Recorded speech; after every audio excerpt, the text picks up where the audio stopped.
기도하겠습니다. 사랑이 많으신 하나님 아버지, 우리 예수님은 하나님의 그리스도이십니다. 그 예수님을 믿는 자로서 비록 힘들고 어렵다 할지라도 그 주님을 따라가는 길을 부인하거나 외면하거나 부끄러워하지 않게 하시고 온전히 그리스도인으로 살아가는 우리 모두가 되게 해 주옵소서. 이 시간 우리에게 주시는 은혜를 소망합니다. 하나님, 풍성한 은혜를 내려 주옵소서. 함께하여 주시기를 소원하며 감사하며 사랑 많으신 예수님 이름으로 기도하옵나이다. 아멘. 오늘 우리에게 주시는 하나님의 말씀은 누가복음 9장 18절에서 27절 말씀, 누가복음 9장 18절에서 27절 말씀입니다. 우리 한 절씩 교독하시고 마지막 절은 합독하시겠습니다. 예수께서 따로 기도하실 때에 제자들이 주와 함께 있더니 물어 이르시되 무리가 나를 누구라고 하느냐. 대답하여 이르되 세례 요한이라 하고 더러는 엘리야라 더러는 옛 선지자 중에 한 사람이 살아났다 하나이다. 예수께서 이르시되 너희는 나를 누구라 하느냐. 베드로가 대답하여 이르되 하나님의 그리스도시니이다 하니 경고하사 이 말을 아무에게도 이르지 말라 명하시고 이르시되 인자가 많은 고난을 받고 장로들과 대제사장들과 서기관들에게 버림받으어 죽임을 당하고 제3일에 살아나야 하리라 하시고 또 무리에게 이르시되 아무든지 나를 따라오려거든 자기를 부인하고 날마다 제 십자가를 지고 나를 따를 것이니라. 누구든지 제 목숨을 구원하고자 하면 잃을 것이요 누구든지 나를 위하여 제 목숨을 잃으면 구원하리라. 사람이 만일 온 천하를 얻고도 자기를 잃든지 빼앗기든지 하면 무엇이 유익하리요. 누구든지 나와 내 말을 부끄러워하면 인자도 자기와 아버지와 거룩한 천사들의 영광으로 올 때에 그 사람을 부끄러워하리라. 같이 읽습니다. 내가 참으로 너희에게 이르노니 여기 서 있는 사람 중에 죽기 전에 하나님의 나라를 볼 자들도 있느니라. 아멘. 오늘 우리가 함께 읽은 본문도 어제 말씀에 이어서 주 예수님의 제3차 갈릴리 사역에 대해 보아하는 9장 1절부터 50절까지 말씀 중에 있는 내용입니다. 오늘 본문의 내용은 저와 여러분이 너무나도 잘 알고 있는 예수님에 대한 베드로의 신앙 고백의 내용과 예수님이 가르치신 제자도의 내용이 기록되어 있습니다. 특별히 오늘 본문을 기점으로 해서 예수님의 갈릴리 사역, 특별히 3차 사역의 전 후반부가 나눠지게 되는데, 이전의 전반부에서는 제자들을 동역자로 불러 그들에게 능력과 권세를 주시고 복음의 전파 사역을 위임하시고 훈련시키셨다면, 이제 오늘 본문을 기점으로 후반부의 사역은 소수의 제자들에게 집중하여 예수님의 십자가의 순환을 본격적으로 가르치시고 제자들이 장차 걸어야 할 그 고난의 길을 예고하고 계십니다. 오늘 말씀은 크게 두 단락으로 나누어 볼 수 있습니다. 첫 번째 단락은 18절에서 21절까지 말씀인데, 여기서는 예수님을 향한 베드로의 신앙 고백이 담겨져 있습니다. 이 베드로의 신앙 고백 사건은 주님의 갈릴리 사역에 있어서 최고의 정점이자 공생의 사역 전체에 있어서 전환을 이루는 사건으로 공관복음서의 공이 기록하여 져 있는 말씀입니다. 마태복음에서는 16장 13절부터 20절까지, 또 마가복음에서는 8장 27절에서 30절 말씀이 병행구절로 기록되어 있습니다. 우리가 성경 전체를 본다면 오병이어의 기적 사건과 베드로의 신앙 고백 사건 사이에는 많은 사건들이 기록되어 있는 것을 볼 수 있습니다. 그런데 누가는 예수님의 제3차 갈릴리 사역의 상당 부분을 생략하고 자신의 복음서의 기록 목적에 따라서 오병이어 사건 다음에 바로 이 사건을 연결시키고 있습니다. 오늘 말씀의 시작은 예수님께서 제자들과 대화를 나누시기 전에 따로 홀로 떨어져 기도하시는 것으로 시작을 하고 있습니다. 누가는 그의 복음서에서 예수님께서 구원 사역에 있어서 중요한 어떤 사건을 앞두고는 늘 기도하시는 것으로 기록하고 있습니다. 이런 점에서 오늘 제자들과의 대화도 구원 사역에 있어서 아주 중요한 사건이 될 것이라는 암시를 보여주고 있는 거죠. 기도를 마치시고 예수님이 제자들과 함께 대화를 하실 때에 예수님은 제자들에게 무리들이 나를 누구라 하느냐는 질문을 던지십니다. 여기서 우리가 먼저 생각해야 될 것은 예수님이 이 질문을 하신 곳이 어디냐 하는 겁니다. 예수님은 이 질문을 가이사라 빌립보라는 지역에서 하십니다. 가이사라 빌립보는 갈릴리 지역에서 북쪽으로 약 37km 떨어진 헬몬산 기슭에 세워진 도시입니다. 예수님 당시 이곳은 유대인들이 주로 살던 곳에서 멀리 떨어진 곳이었는데, 역사적으로 본다면 구약 시대의 두로와 시돈과 가까운 곳으로 북왕조 이스라엘에서 바알 우상을 섬기던 중심지의 역할을 감당했던 곳이 이 가이사라 빌립보 지방입니다. 헬레 사람들은 이곳에 그리스의 신인 판을 섬기는 신전을 세웠고 판신을 섬기는 종교적 중심지로 만들었습니다. 로마는 이곳을 정복한 뒤에 헤롯 필립이 이 도시를 재건하여 로마 황제의 이름과 자신의 이름을 붙여서 가이사라 빌립보라 명명을 한 거죠. 지금도 이곳을 가면 커다란 절벽 아래에 판신을 위시한 여러 다양한 신들을 섬기는 만신전이 세워져 있습니다. 그러니까 지금 주님이 제자들에게 너희는 나를 누구냐고 물을 때에 이 곳이 어떤 것이냐면 다른 이방 사람들이 섬기는 모든 신전 앞에서 제자들에게 너희는 나를 누구라 생각하냐고 지금 질문하고 계시는 겁니다. 예수님은 제자들을 향해서 무리가 나를 누구냐는 질문을 하셨을 때에 제자들이 이렇게 얘기합니다. 예수님을 세례 요한이라고 하는 사람도 있고 엘리야라고 하는 사람도 있고 옛 선지자 중에 한 사람이 다시 살아났다고도 이야기를 합니다 라고 대답을 합니다. 이때 예수님은 원문의 의미적으로 보면 그렇다면 이제 정말 내가 너희에게 중요한 것을 질문하겠는데 너희는 나를 누구라 하느냐 하는 질문을 바로 던지십니다. 그러자 베드로가 기다렸다는 듯이 하나님의 그리스도이십니다 라고 대답을 합니다. 마태복음에서는 이 부분을 주는 그리스도시요 살아계신 하나님의 아들이십니다 라고 기록되어 있고, 마가복음에서는 주는 그리스도이십니다 라고 기록하고 있습니다. 이 세 복음서에서 이렇게 다양하게 기록한 것은 다른 내용을 말하는 것이 아니라 마태복음의 내용이 가장 자세한 내용이고, 마가는 주님의 그리스도 되심을 강조한 것이고, 누가는 하나님으로부터 말미암은 그리스도를 강조하여 기록한 것으로 보시면 되겠습니다. 주님은 이러한 베드로의 고백에 대해서 침묵하라 말씀하십니다. 그럼 왜 주님은 이 베드로의 고백에 대해서 침묵하라 명령하셨을까? 그것은 예수님께서 이 소식이 세상에 알려지기 원하지 않기 때문이 아니라 아직 예수님의 사역의 본질을 잘 알지 못하는 가운데 이러한 신앙 고백이 퍼져나가서 예수님에 대한 신앙 고백이 값싸게 취급받는 것을 막기 위해서 지금은 때가 아니라고 침묵하라고 명령하신 겁니다. 이제 두 번째 단락은 22절에서 27절까지 말씀인데요, 베드로의 신앙 고백을 들으신 예수님께서 제자들에게 제1차로 순환을 예고하시고 예수를 따른 제자들의 기본 자세를 교훈하시는 제자도의 내용이 기록되어져 있습니다. 여기서 우리가 주목할 것은 마태와 마가에 기록되어 있는 예수님의 순환을 간곡히 만류하다가 책망을 받는 베드로에 대한 기사가 생략되어 있다는 것입니다. 제 생각에는요, 누가가 본서를 기록할 당시 초대교회 내에서 가장 중요한 역할을 감당하던 베드로라는 인물의 비중을 고려해서 이방 독자들에게 베드로에 대한 부정적인 면을 굳이 알리지 않기 위해서 생략한 것이 아닌가 생각을 합니다.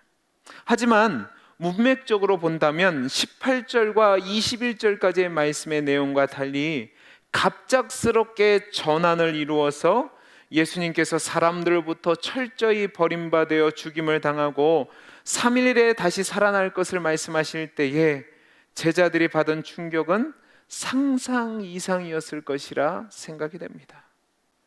왜냐하면 이전까지는 주님이 한 번도 제자들에게 순환과 죽음에 대해서 말씀하신 적이 없기 때문에 그렇습니다.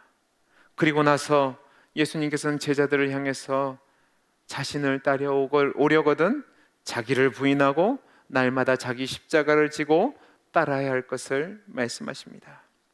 여기서 말씀하는 자기 십자가는 하나님의 뜻에 순종하는 과정 속에 따라오는 고난을 말합니다.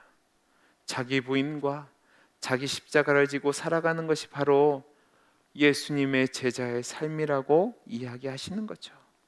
그러니까 예수님은 이 말씀을 통해서 예수님을 따른다는 것은 누구든지 예외 없이 스승 되신 예수님이 십자가를 지고 가신 바로 그 길, 자기 목숨을 내어놓고 하나님이 원하시는 뜻을 따라가는 길, 그 길을 가야 된다고 말씀하시는 겁니다. 하지만 그것은 목숨을 잃는 것으로 끝나는 것이 아니라 오히려 천하보다도 귀한 자기 목숨을 구원하는 역설의 길임을 말씀하십니다.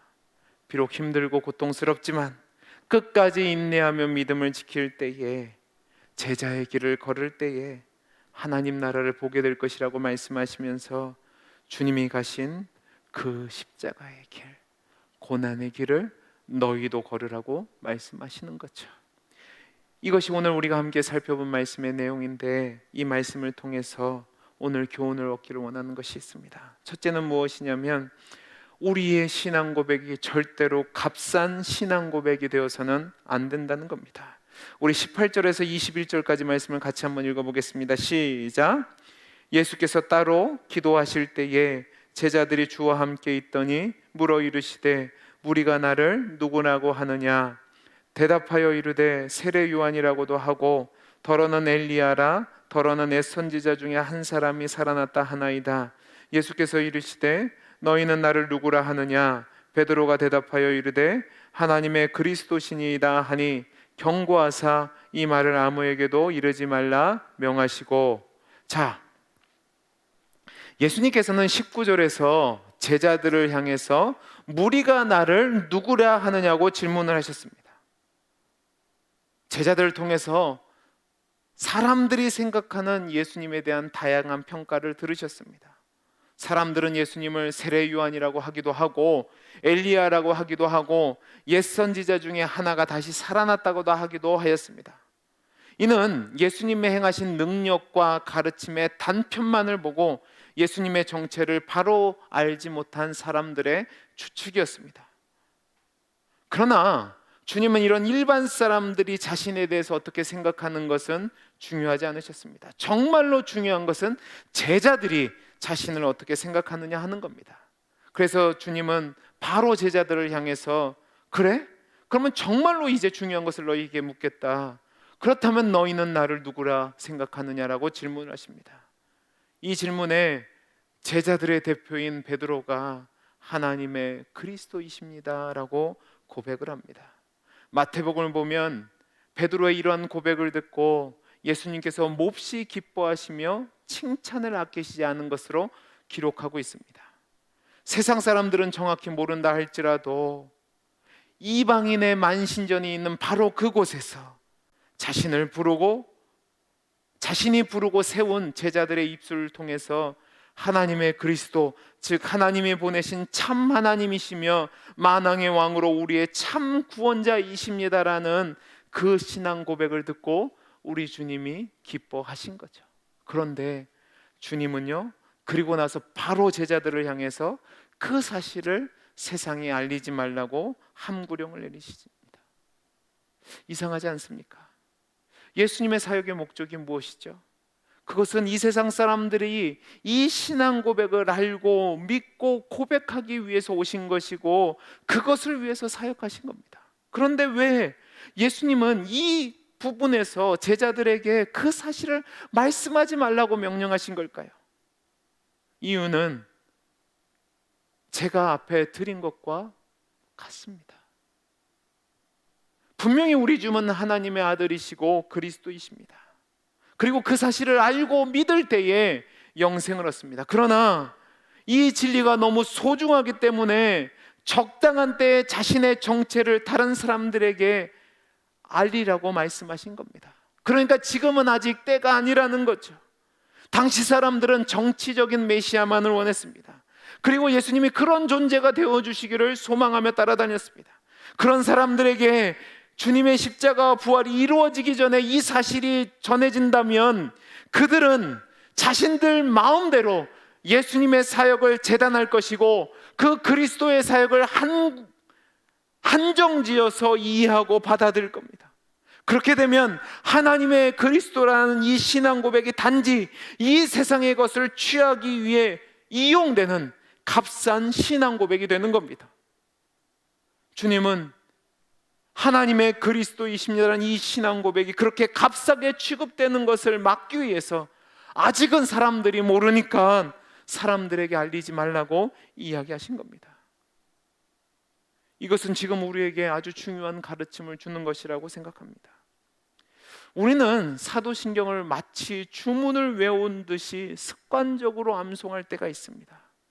또한 하나님의 역사라고 말하면서 실제로는 자신의 자랑을 드러내는 간증들을 쏟아내고 있습니다. 그러나 이 모든 것들이 우리가 주님의 그리스도 되심을 값싼 것으로 만드는 겁니다. 사랑하는 성도 여러분, 우리의 신앙 고백은 대충 주문을 외우듯이 내 맘대로 하는 것이 아닙니다. 정말로 여러분이 예수님을 하나님의 아들로, 하나님의 그리스도로, 나의 삶의 주인으로, 구원자여 왕으로 고백하신다면 여러분의 신앙 고백을 점검해 보시기 바랍니다. 그 신앙 고백이 값싼 것이 되지 않도록 여러분의 삶을 들여 고백해야 되는 거죠.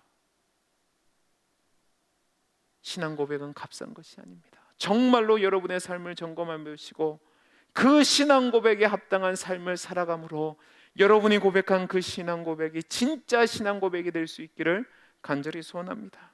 두 번째로 제자의 길이 어떤 길이냐 하는 겁니다. 자, 우리 오늘 말씀 23절 24절 말씀을 같이 읽겠습니다. 시작.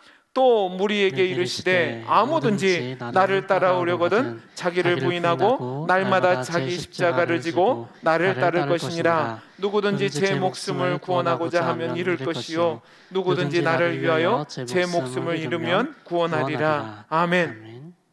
주님은 제자들의 신앙 고백을 들으신 뒤에 자신이 순환당하신 것을 제자들에게 처음으로 말씀하셨습니다. 그리고 난 뒤에 그 예수님을 따르는 제자의 길을 지금 읽은 본문에서 이야기하십니다.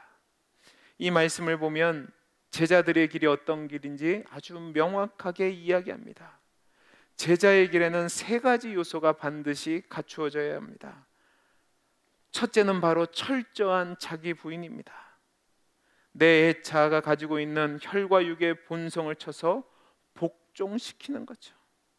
이러한 자기 부정은 보다 큰 긍정을 위한 소극적인 단계로 제자의 길을 걷기 위한 첫 번째 단계입니다.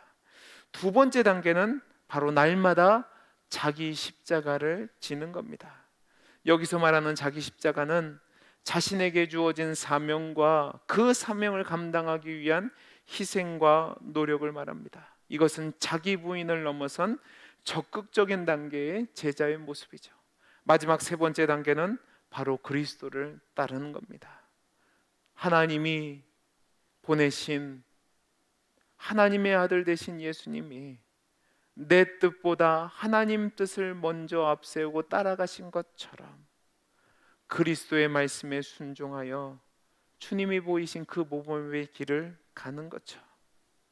내 명예와 내 영광과 내 성공을 위해서 예수님을 이용하는 것이 아니라 비록 힘들고 고통스럽고 내 뜻과 맞지 않고 생명을 내어놓는 순간까지 간다고 해도 예수님이 하나님의 그리스도이심을 믿기에 그 주님을 따라가는 제자로서 자신을 부인하고 주신 사명을 감당하며 주님을 바라보고 살아가는 삶, 이것이 바로 제자의 길이란 말입니다. 사랑하는 성도 여러분, 이 길은 결코 쉽지 않습니다. 그러나 영광스러운 길이고 생명의 길입니다. 이 길을 따라가는 저와 여러분이 될 수 있기를 간절히 소원합니다. 기도하겠습니다. 사랑이 많으신 하나님 아버지, 주는 그리스도이시요 하나님의 아들이십니다. 그 신앙 고백이 값싼 신앙 고백이 되지 않도록 우리의 삶이 예수님을 따르는 제자의 길을 걷게 해 주옵소서. 자기를 부인하고 자기 십자가를 지고 주님을 따라감으로 말미암아 힘들고 어렵지만 그 영광스러운 길, 생명의 길을 따라감으로 하나님이 주신 복을 누리는 우리 모두가 되게 해 주옵소서. 은혜 주시기를 소원하며 감사하며 사랑 많으신 예수님 이름으로 기도하옵나이다. 아멘.